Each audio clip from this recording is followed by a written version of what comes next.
గోంగూర పులుసుకు కావాల్సిన పదార్థాలు 250 గ్రాముల గోంగూర, పావు కప్పు శనగపప్పు, గంటపాటు నానబెట్టుకోవాలి.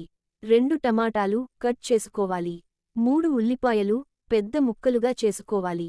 3 టేబుల్ స్పూన్ల నూనె, 3 పచ్చిమిర్చి తరగాలి, 3 ఎండుమిర్చి, 1½ టీస్పూన్ల కారం, ఓ కప్పు నీరు, ఓ టేబుల్ స్పూన్ శనగపిండి, కాస్త చింతపండు, మోస్తరు నిమ్మకాయ సైజ్, ఓ టీస్పూన్ ఆవాలు, ఓ టీస్పూన్ జీలకర్ర, ఓ టీస్పూన్ మినపప్పు, చిటికెడు పసుపు, 2 రెబ్బల కరివేపాకు, చిటికెడు ఇంగువ ఆప్షనల్. గోంగూర పులుసు తయారీ విధానం. నీటితో బాగా కడిగిన గోంగూరను ముందుగా ప్రెషర్ కుక్కర్లో వేయాలి. దాంట్లోనే ఓ కప్పు నీరు, నానబెట్టుకున్న శనగపప్పు, టమాటా ముక్కలు, పచ్చిమిర్చి ముక్కలు, ఓ ఉల్లిపాయ ముక్కలు, చింతపండు వేసి కుక్కర్ మూత పెట్టాలి. వీటన్నింటినీ కుక్కర్లో 3 విజిల్స్ వచ్చేవరకు ఉడికించుకో.